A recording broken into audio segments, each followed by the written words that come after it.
Hey guys, welcome to our next series in our Python tutorials, and I believe this is either our 5th or 6th Python tutorial. And today we're going to be starting a little bit into flow control. And to start out, we're going to be talking about for loops and a little bit about lists and what they can do. And by now, we've all become masters of if statements and simple Boolean expressions, and that's led to some pretty exciting programs. And even though we know the power of if statements, we should also understand that programs and applications used today require us to not only be effective in our code, but also repetitive, right? We need to complete tasks continuously.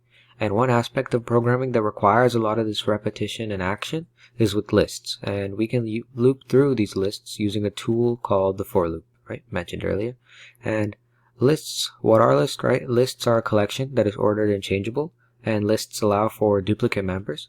Once defined, lists in Python, Python takes all of the contents within a list and assigns them to a variable. So let me go ahead and clear this up. A little sneak peek into what we're doing right now. And let me go ahead and just show you guys the quick code for defining a list in Python.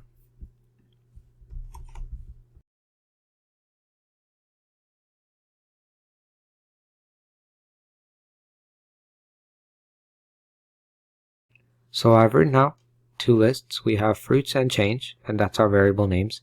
And you can see we've defined these lists so that we denote the front and the end of lists with our square brackets. And right now the fruits you can see is a list of strings. So we have apples, oranges, pears, and apricots. And next, another thing that you'll notice about lists is that all the values within a list do not have to be the same type. Right here, so you see change, and it contains both integers and strings. And let me go ahead, and we're simply printing out both of our lists right here. And you can see that once we've printed out both of our lists, it's become more of a data dump. It's not pretty to look at, right? It's a little ugly. We don't want all this information right here when we're printing out our lists. We just want cold hard information within these apples, oranges, and 1 pennies, right? So to do that, that's where our for loops take place. But before we get into that, I want to show you guys a little bit more of what we can do with our lists. So let's go ahead, and I'll give you guys a couple features that we can do using lists.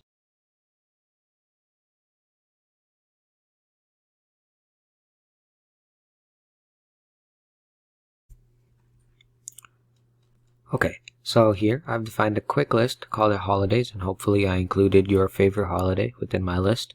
And here are just a little bit of what lists can do.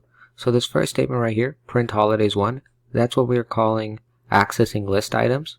And it's important to understand that within lists, they start from the value 0. So in the index, Valentine's would be 0 and St. Patrick's would be 1. So when I'm saying print holidays 1, it's not going to start with Valentine's, it's going to print St. Patrick's. Next, this is called negative indexing, and it's a little like what it sounds. So this -2 simply represents second to last, right? So New Year's would be our last, and then Christmas would be our second to last. So it's going to print Christmas right here. And it's just a way of indexing from the end.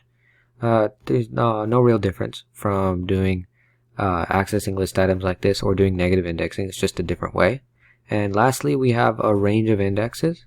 And right here, we're doing holidays 3 through 7. So what it's going to do, it's going to start with our third item. So 0, 1, 2, 3, Thanksgiving. And it's going to end with our 7th. Hanukkah is 4th. Christmas 5th, New Year's 6th. So the reason we are putting 7 right here is because this is excluding the 7th. It's excluding the end. So we're doing right here, we have Thanksgiving, Hanukkah, Christmas, and New Year's. So with this, once again, it's important to understand that the 3 is inclusive, the first digit is always inclusive, and the last one is exclusive. So that's just a short range of values. Let me go ahead and print this out for you guys so you can see. Thanksgiving, Christmas, and then these last 4. You can see right here. So now I'll make a quick program within using our holidays list, and what I'm going to do is using our for loop, I'm going to iterate through our list. So let me go ahead and show you how that's done.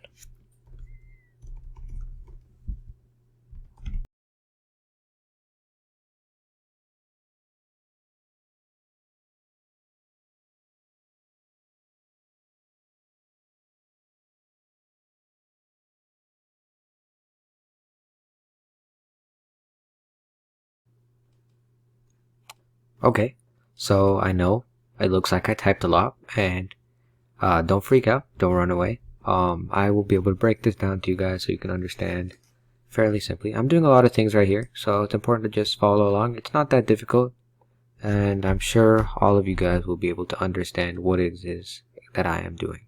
So first, once again, we have our list right now. You have holidays, right? Valentine's Day all the way through New Year's. And what we're doing right here is this is our syntax for our for loops. Right now, we're creating a for each loop. And simply the way to read it is for each in blank. And our blank right here is our list. So right now we're saying for, and we've defined a variable day, right? So for day in holidays, that's our list. We're going to say print, this is the holiday, and attach our list right here. So what it should do is iterate through our list and say this is the holiday blank. Valentine's Day, St. Patrick's, Halloween, Thanksgiving, so on and so forth, right? So that's what it's going to be doing in this segment. In this next segment, I'm going to be doing something a little different. I'm going to be building and filling a list, right? So I've already defined my empty list right here, number. And once again, using my for loop. And in this time, instead of using a list, I'm using a range, 0 through 6. And once again, the 6 is exclusive and 0 is inclusive. Right? So range from 0 to 5. Right now, so once again, we have our list for number. That's our variable, num in range. So it's going to do print adding string num. So what it's going to do right here is just adding, and it's going to print out our number. And I'm once again formatting it so that it fits a string because this is a integer as it goes through our range. It's a list, and it simply, as it passes through, is going to be appending each of these values to our overall list number. And finally, it will print out our list. And lastly, what it's doing is printing out our list. Once again, just iterating through and printing out this list. So let me go ahead and run this code for you. Oh, seems to be a little bit of an issue. Right, I forgot to add this colon at the end, part of our for loop. We go run it again this time, and again I'm having an issue. See what's happening here this time. It says numbers is not defined. Oh my god, I called it number. Right, double check. This is an important step in all programming, that is, and it's troubleshooting issues. So it's important to do this all the time. Of course, what's better is double checking your code before you program it. I mean, after you program it. But it's always important, and it's a great skill to troubleshoot. So let's go ahead and print it again this time. Right, no issues. And you see right here, it's iterating through our list. This is holiday, Valentine's, and it's iterating through and printing all of the values within our list, right, using our nifty for loop. And once again right here, we're adding all these values to our list and then printing them out using another powerful for loop.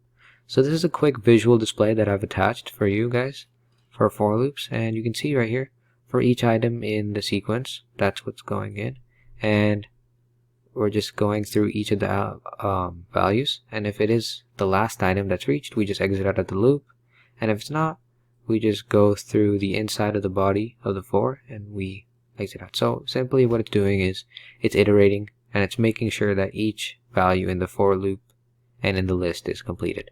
And one great, I guess, real life example of this would be Santa and checking his list twice, I guess. So right here, he's iterating through his list and looking at each of the names of the children. And within this, he's going to determine whether or not they are naughty or nice. So that's a pretty good example of a for loop and where they are used, I guess. So for loops are a really powerful tool, and I encourage you guys to explore a lot more. And I got this visual display from Stack Overflow. They also have some great material on for loops. And I believe they also have some quick questions you guys can try to work out and solve just to better your understanding. So yeah, this was a quick overview of for loops and a little bit of lists. I do plan on going more in depth into lists and what they can do. I feel like this doesn't satisfy all that they can do. So be on the lookout for that. And once again, this is our 5th Python tutorial, and I will be continuing with flow control in the next one. Okay, bye. See you guys later.